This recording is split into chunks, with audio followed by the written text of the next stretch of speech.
Don't speak what you don't understand. The truth is not in your command. Don't shout about what you think is fake. The decision isn't yours to make. Don't lie about the way things are. Tall tales will take you very far. Don't scoff when they say it's the end. In this life, you know you can't pretend. The days pass by, baby, set in stone. But it's not too late now for you to change your tone. Don't speak. Don't speak. Open your soul. Don't harden your heart. Don't speak. Okay, so yes, it's 5, not 6. I forgot I did not set up the stream, and I was like, no, I need to do this now. So yes, we are here. It's 5 p.m. So welcome, everybody. It is Friday. I am still recovering from this crazy week, but there is just so much to tell you guys. Let me see if I can go back to where you guys are. Yes, happy Friday. Amen. Because this has just been a kind of a crazy week.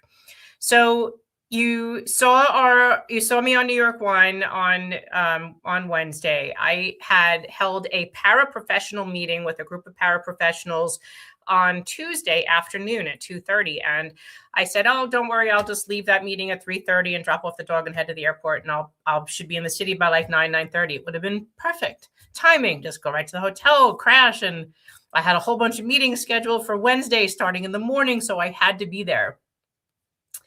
Anyway, New York weather played a joke on us, and they closed down all 3 airports. So Newark, JFK, and LaGuardia all closed. So we ended up diverting and moving further west, and we're flying over Akron for, I don't know, 2-3 hours.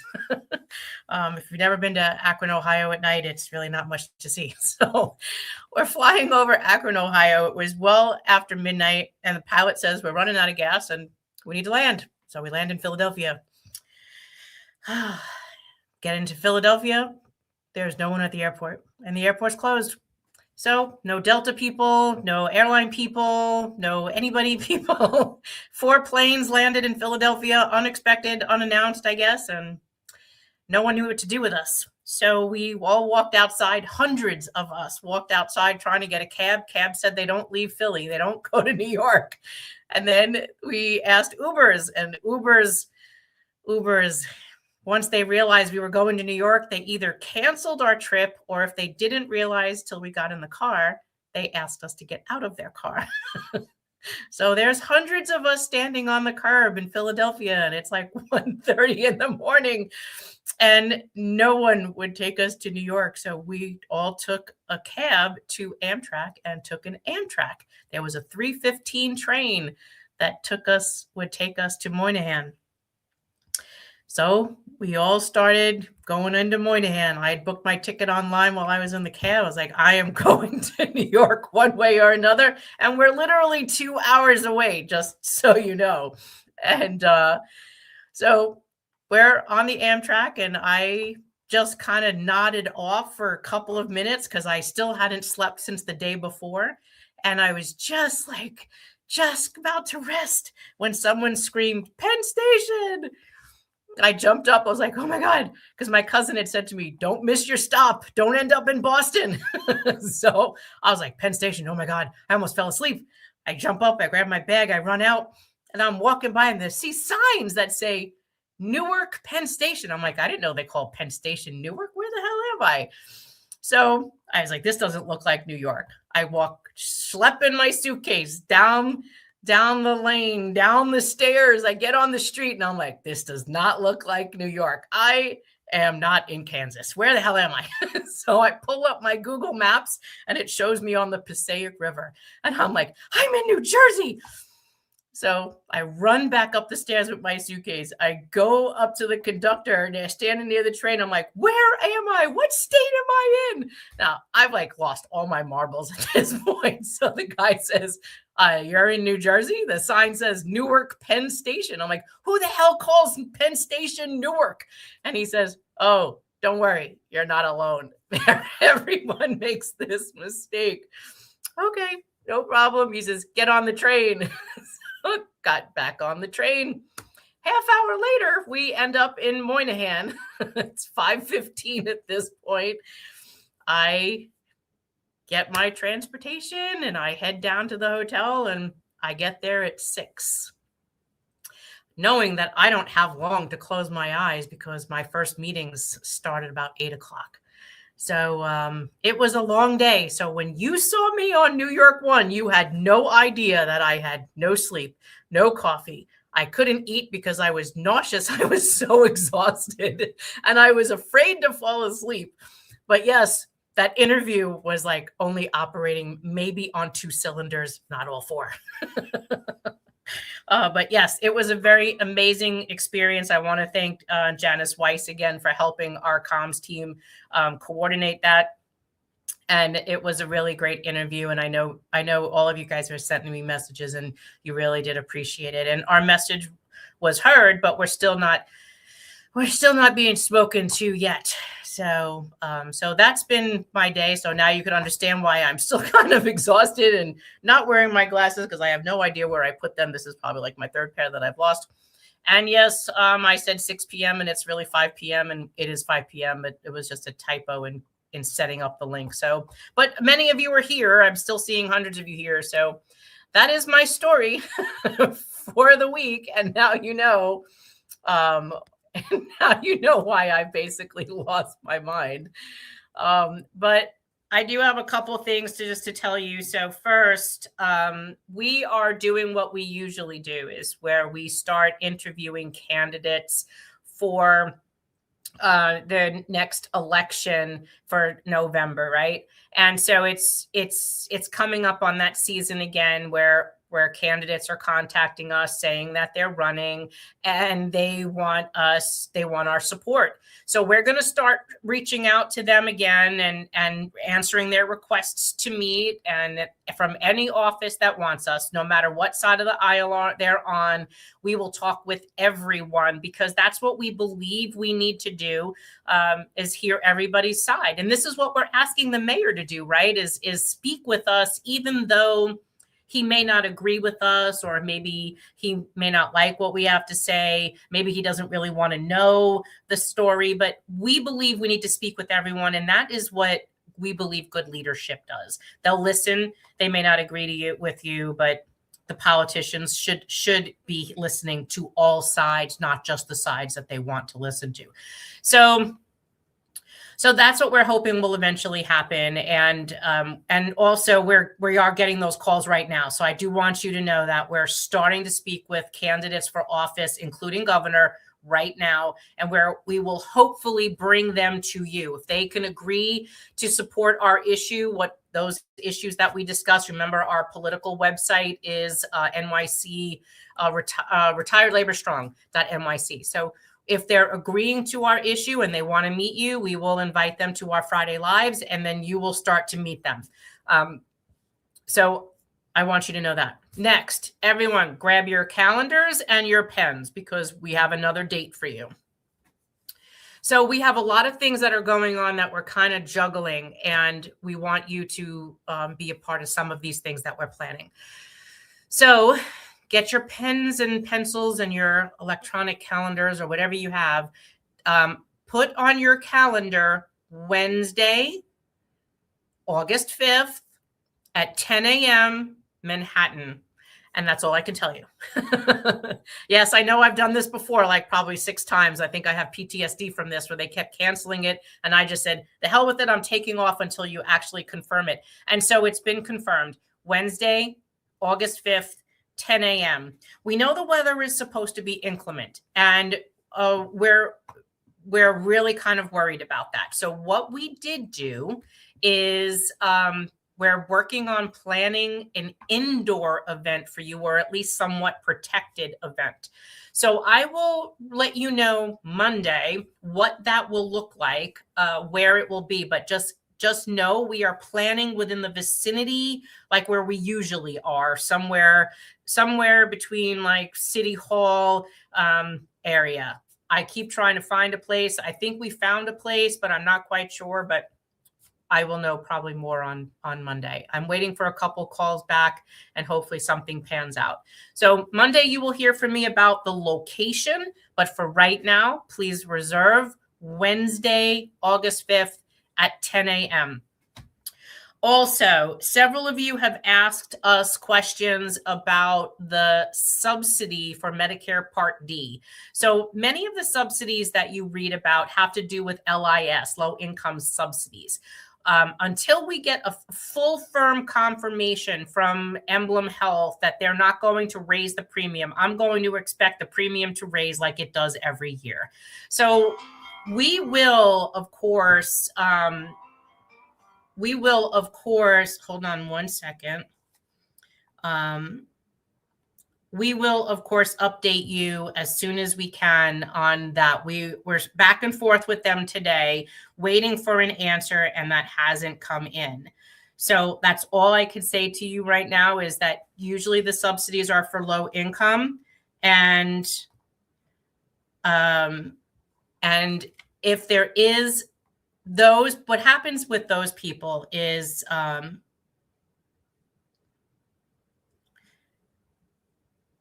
what happens with low income subsidies. I'm sorry, I'm getting messages while I'm talking to you.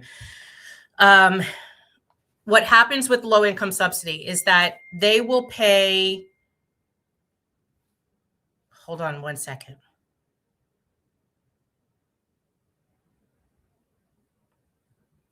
The retiree pays for a copay for their medication, but because they're considered low income subsidy or LIS, then Emblem or the drug plan whatever drug plan that they're on, and they're LIS qualified, would send back a little bit of money back to that person. And if those are the subsidies that we believe are ending, this really does impact the low income population. And we have a lot of those. So this is what's really concerning for us, is because especially those like whose unions don't have a drug plan, they're going to end up paying more. Emblem's drug plan already, the Part D plan that you get from the city. And this was another thing. So many of you don't realize that your former union, like UFT, does not provide you that drug plan. A union usually gives you the drug plan for free, and you have copays for the medications. The UFT does not give you a drug plan. COBA doesn't give you a drug plan. You have to buy the drug plan from the city of New York. So at $180 a month for a Medicare Part D plan is absolutely insane. And this is why we've been encouraging many of you as possible, if you can, to purchase a marketplace plan if you can. You will find that those plans are on average $35 or $45 a month, not $180. We're still working with Emblem on this, and we will hopefully get you an answer sometime next week. No, UFT does not iPay. Yes, you are absolutely correct. Well, there was a retired teacher page yesterday or today where they were literally saying that the union gives them this drug plan. And I'm like, no, they don't. Once you're retired, the union does not provide you with drug coverage. You have to buy the drug coverage. So I just wanted you guys to know that, because I want to say that out loud, because so many UFTers don't understand. If you were getting a union drug plan in retirement, it would come from your union, not the city of New York. Your card is literally Emblem Health, City of New York, and you pay for it. Some public libraries, Wise, and community centers have rooms that can be rented, have no knowledge of area rents. Oh, let me know. I'll actually look at that later after this. Thank you for that suggestion. Hi from Brooklyn. Saw today ship raised by $10. Yes, your ship doubled. Remember that? It was 10, now it went to 20 a person. And your pensions went down because your ship went up. And if you are NYCE PPO, your plan also increased. And I actually mentioned that a couple weeks ago, but maybe people weren't listening. But yes, absolutely, that is correct. CSA also does not give former members a drug plan. We pay the $180 as well. And Kerry, if you do not have younger dependents, and this will be probably something we will be working on as well, is there has to be a way that you can have your dependents on the city plan, but you get your Medicare Part D plan from the marketplace. And we're going to continue that again for this year. That needs to be something that the unions get behind, because this is ridiculous to make you pay $180 a month when the national average of a Medicare Part D plan is about $35 or $45. Marianne, do not forget that Mamdani did meet with 16 different groups, different interests for each. So it's not as if he does not speak to groups. His avoidance of Nycupser makes a statement. The more the media interview you, the more he can be seen for his actions and non-actions. Thank you, Larry. That's a really great idea. We're hoping that will probably soon come in the very near future. But yes, absolutely. We are going to keep trying to do that. Let's see what else. That's right. You have to hear from all sides. We need to see who agrees with our concerns, and who you do differently gives us a chance to ask them questions. Yes. And so, like we've always said, we're a one issue organization, right? So it's up to you guys. Our job is to vet the candidates on our issue. It's your job to listen to them and read their website and vet them for all the other things that are important to you. Our goal is to get them on our side, no matter what their situation is, what their position is. And that's really, really important. So again, like you'll hear people accusing us of going to the left or going to the right. I think I was called MAGA Marianne for a while, and I was DSA Marianne. I don't think they could make up their mind. These were mostly Unity people that were doing this from UFT. But our position is this. We respect everyone's political ideology, right? I will never get a Democrat to vote for a Republican, or a Republican to vote for a Democrat, is my belief. And if I can, Dan, that'd be pretty amazing. And maybe that's possible. And I will tell you the only one time I learned that lesson. We were in the Bronx and we held an interview with Marjorie Velasquez from Bronx District 13. And Marjorie ran on a position of the Bruckner land deal, and her constituents were angry that Eric Adams was trying to, do that development within the Bruckner area. And they were like, no, we're not having it. And Marjorie ran on a position that she would not let that happen. Once she got elected, she took the position of the mayor and flip-flopped on her campaign promise. People in the community were pissed off. Retirees on our meeting with her, she told all the retirees, you should pay for your health care. You were costing the city too much money. The union said you should be paying more. And we said, who are you talking to? Her constituents got off that call after reaming into her because she didn't want to hear from me anymore. She wanted to hear from her constituents. I was like, okay, this is going to be cute. So after we spoke, then her constituents said, and she knew her constituents, told her exactly how they felt. And so after that call, they were so disgusted with her. They said, there's only one other person running for this position, and she's a Republican, Christy Marmorato. We are all voting Republican. Would you please speak with her and have a meeting? I was like, are you sure you want me to do this? And they said, yes.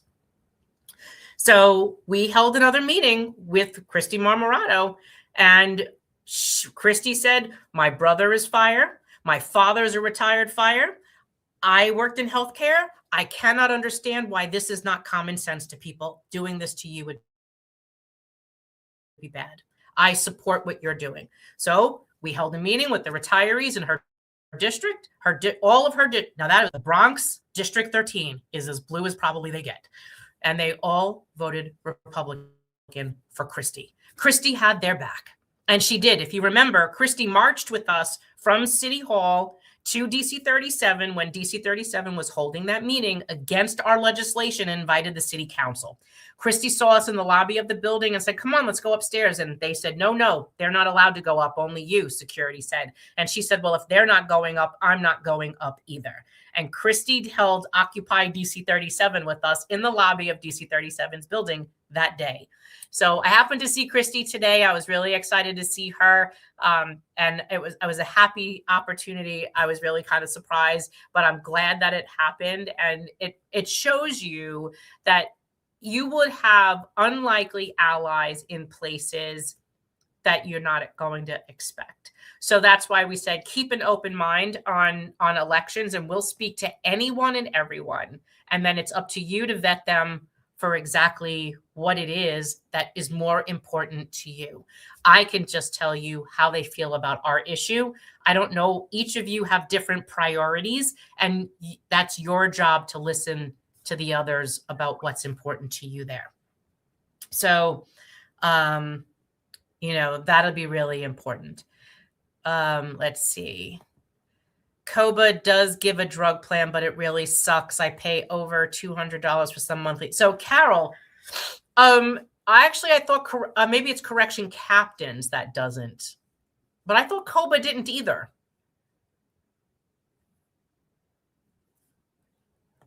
I'll have to check on that one. Imagine that UFT had the gall to run an ad stating that the federal government is threatening to increase copays. They did? Send that to me, please. I don't know where that was.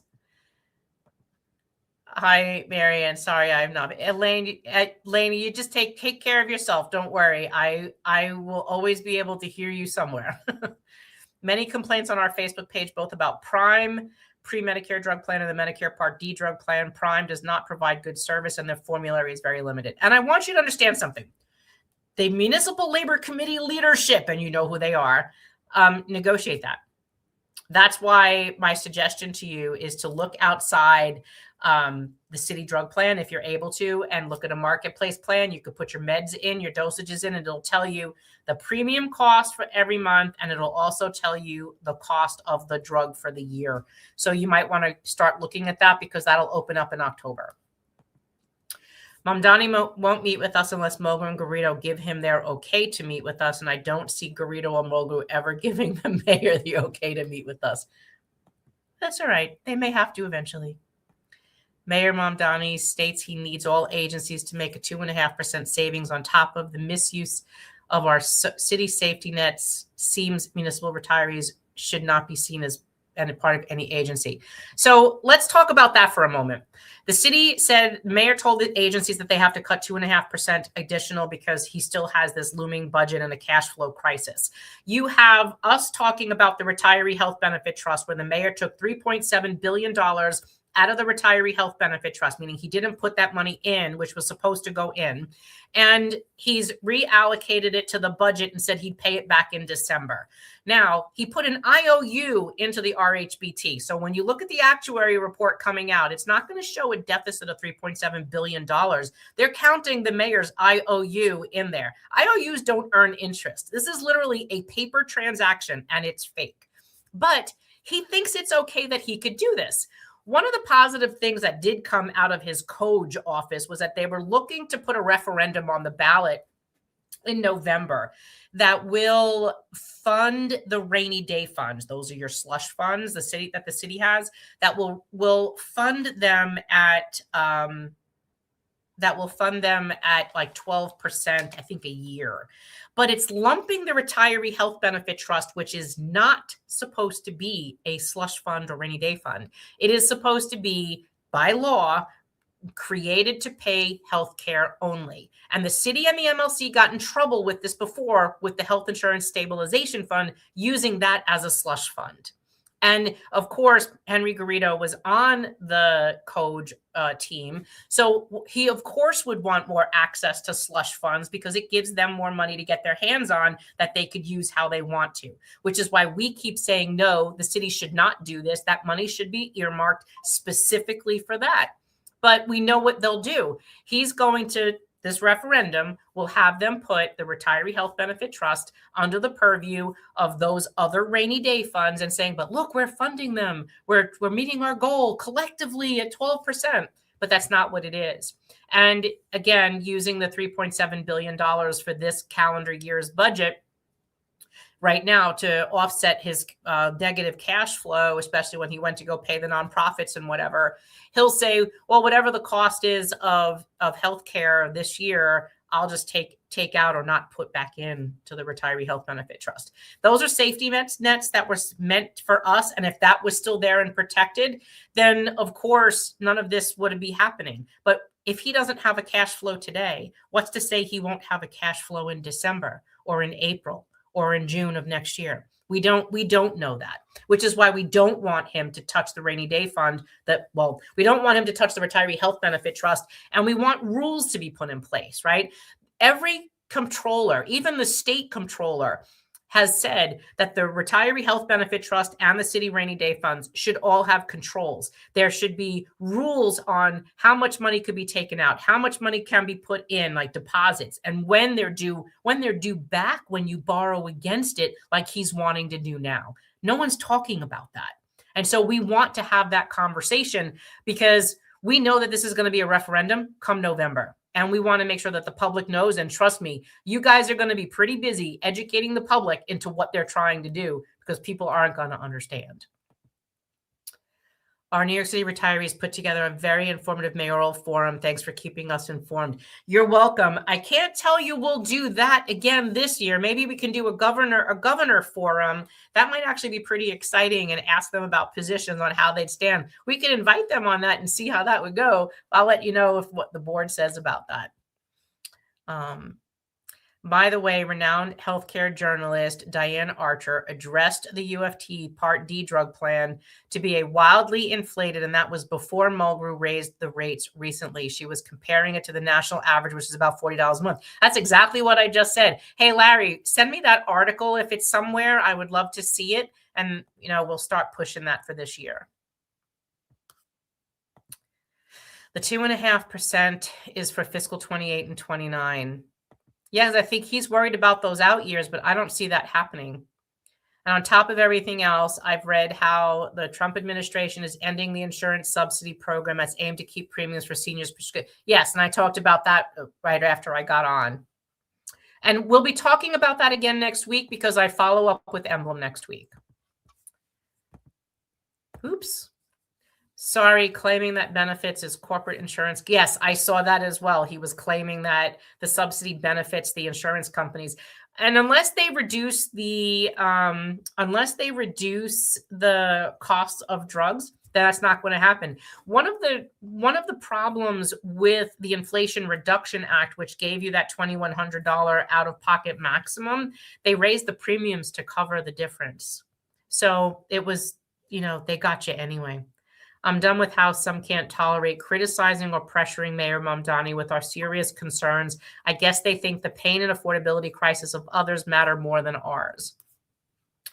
They just don't walk in your shoes, Laura, so it's really hard for them to understand what you're going through. Although they think they want to say that they do, they really don't. Because if they did, we wouldn't be in this situation, to be quite honest with you. So let's see.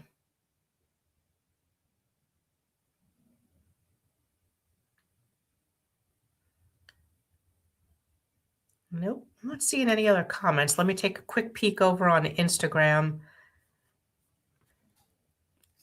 No questions on Instagram. A greeting. Hello. Okay. So that's really all I have there. Again, I'm going to repeat, mark your calendars for Wednesday, August 5th at 10 a.m. in Manhattan, because that's where we will do our event. And I will update you hopefully Monday as to location.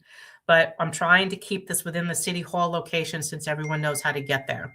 So as soon as I know, I will let you guys know. I probably won't know anything until probably about noonish. I'm hoping to get that to you, but at least, you do have a day in advance. I will be coming in for this because this is a very big announcement we are making. And so that's the update there. We're still working on our legislation. Hopefully I'll have some news for you next week on that too. So that's all I got. Do you guys have anything for me today?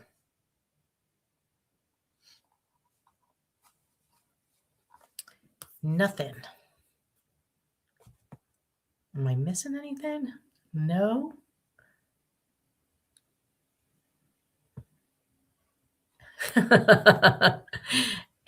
Adrian Adams should be interesting if she agrees to be interviewed here.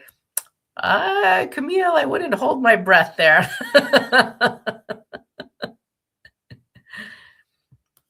I know.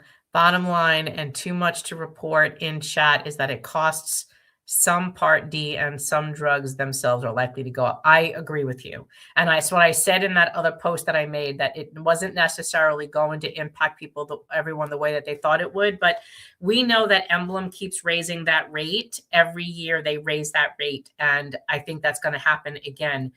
Remember, they went from like 125 to 150 to 180 a month. Like, this is getting crazy at this point.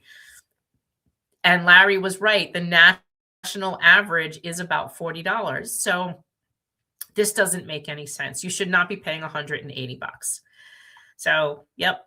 Trust me, Dan, I am definitely going to rest this weekend. I am still kind of recovering from that crazy week that I had, the crazy couple of days. I'm glad to be home, but I could definitely use the catching up. There was a time in my life when I could operate on no sleep. I cannot do that now. I like a minimum of 6 hours to function properly, but that was a pretty interesting day. And I'll tell you, we met some friends in the green room that day as well, that I think will help us, that had been helping us, that will help us again. So I don't know. I think maybe the next year will be good. So I'm hoping that we can get our bill introduced this year in the city, that next year we'll be doing the state bill. And hopefully all of that, will all come to fruition, because we have a lot of allies on this year. And I think hopefully this is the year that we can get all of this done, and then we can all retire again, which would be really great. So that's all I have. Do you guys have anything else before I call it a night? Looking for questions, no questions. I honestly don't know, Laura, and I didn't even have coffee that day. I did not.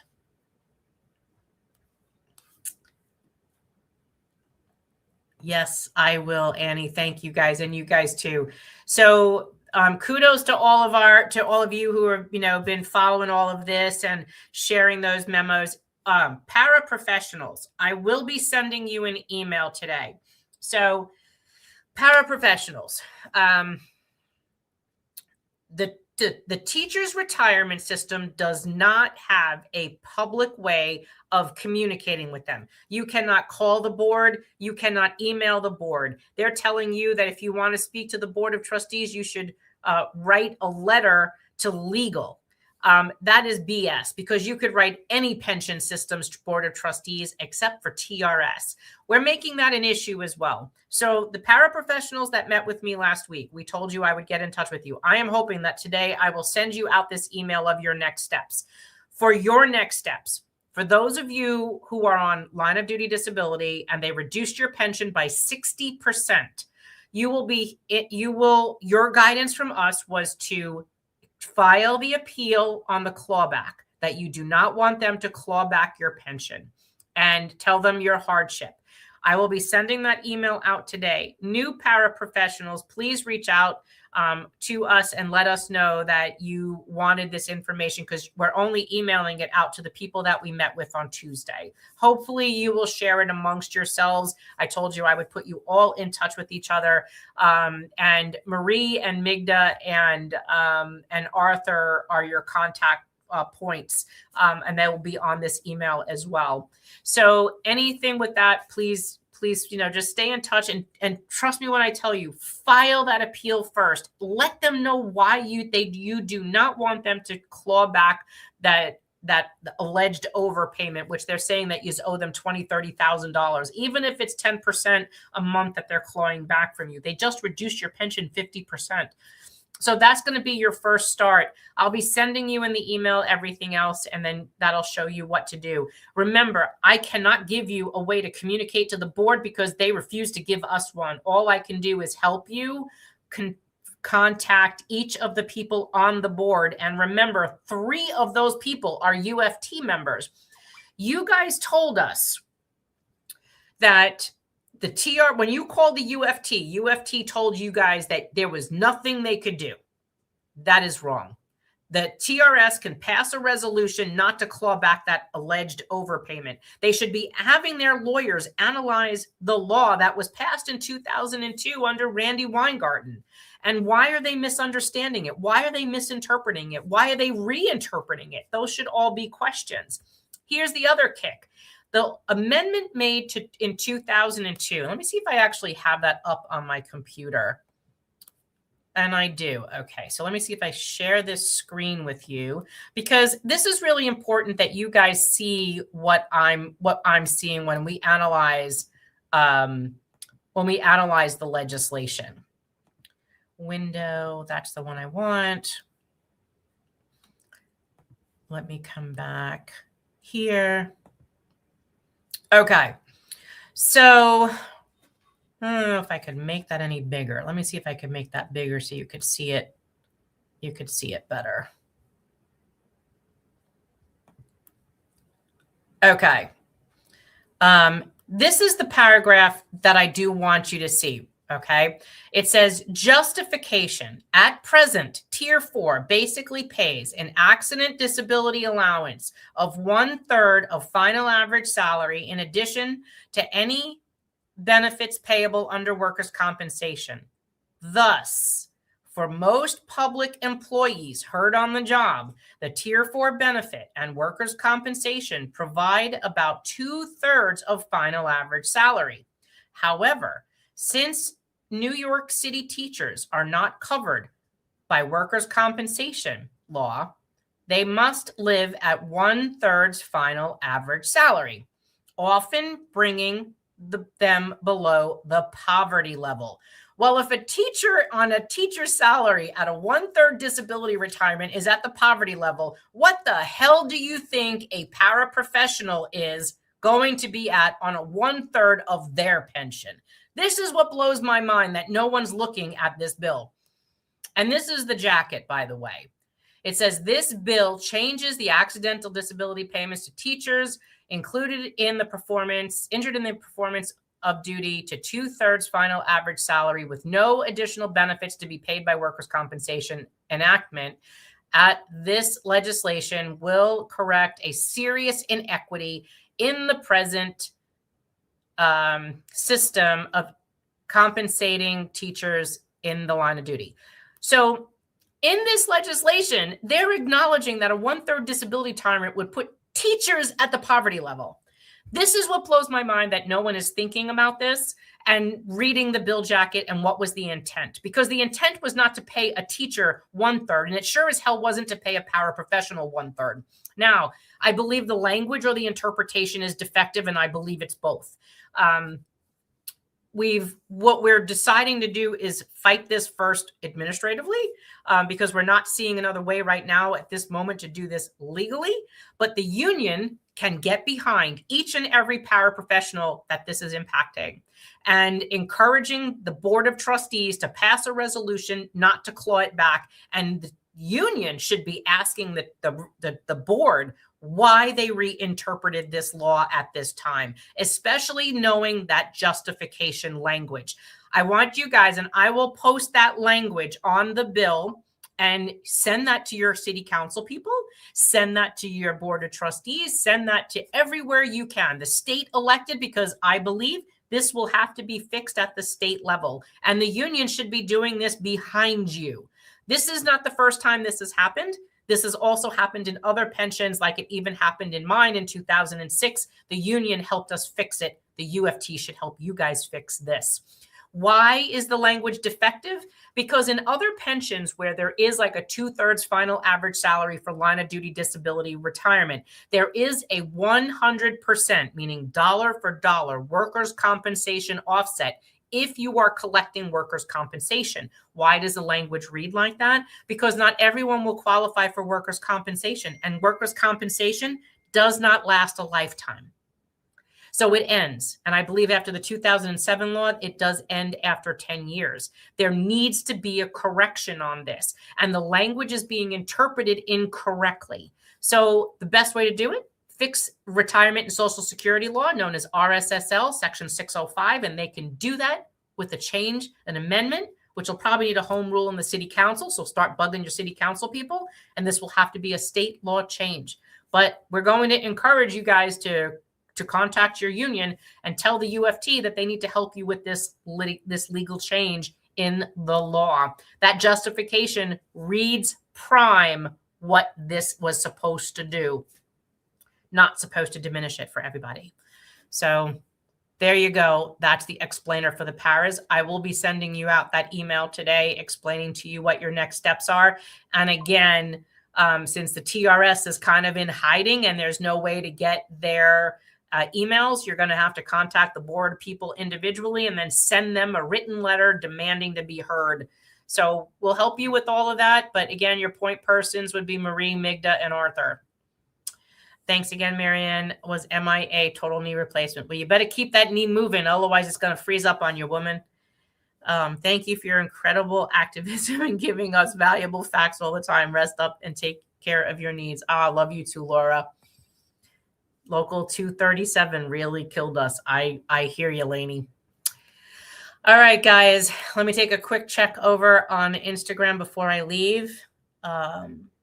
Better is better. Thanks for all you do. You are welcome. And so that's it. I'm going to call it a night, and I'm going to go and get some dinner and walk my dog. Lucy is good. Where's Lucy Bell? Lucy Bell. Come here, Mama. Come here. Come here. So here's Lucy. You can say hi. Say hi to everybody. So Lucy is 4 years old, and she is a baby. She's a baby Yorkie, and she's very needy, right? So you'll see her more. The other day I came in and I found her up on the top of my sofa where Jules used to sit.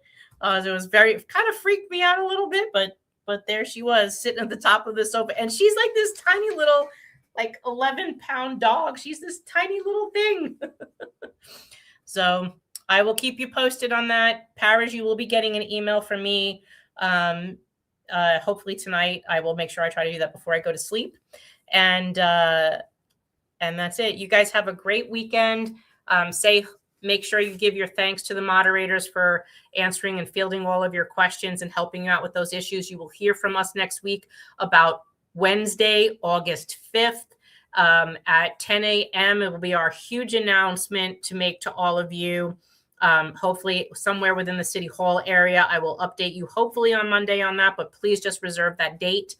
And then we'll give you whatever other details that we get at the time. And then you will probably hear more from us next week as well. So you know what's going on, but I just can't talk about it today. But we're really happy to try to be getting together with all of you as well. So thank you for your support as always. It means a lot to us, especially, we're all volunteers. The board is volunteers. The advisors are volunteers. The only ones that get paid are the lawyers and the bookkeepers, the accountants, and the moderators are volunteers as well. And we've really become a village. Like this is what unionism was about. They kind of forgot their way for a while, but it's going to take the retirees to remind them what it means to be union or in solidarity, right? That is the most important thing, because this organization, if you remember, started in August of 2021 in the middle of a pandemic when a mayor thoughtlessly thought he could take away your health care, and where the two largest unions in the city of New York contributed to that happening.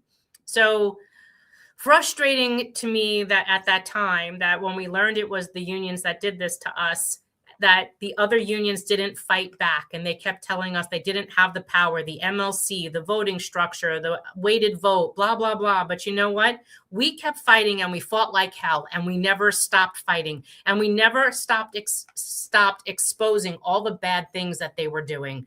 And still, the only two people you keep hearing are the two largest unions of the city and their internationals, AFSCME and New York State AFL.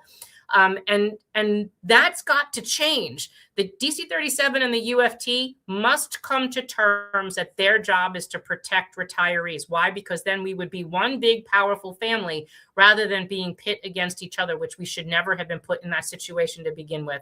So remember, we come from labor. We are labor. Even those of you who were never in a union, you get it. And that there is that solidarity that we are supposed to be sticking together and helping each other advance against management being grubby, not partnering with management, not getting into bed with management, not colluding with management, none of that.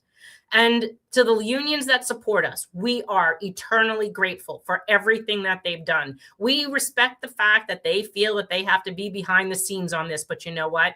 The time has come. They do need to come out in front and center and stand with us side by side in solidarity on this. And they need to fight back when a union leader, any leader, says that they're going to leverage other workers or their retirees. And it's the only path. It's the only thing we could do. No.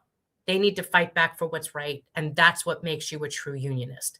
So, or labor supporter, because not everybody was union. And we understand that. This organization invited everyone, whether you were union or not, management or not. Why? Because we all stood together, no matter where we came from. And we all had the same philosophy that what we earned and what was promised to us should be protected in retirement.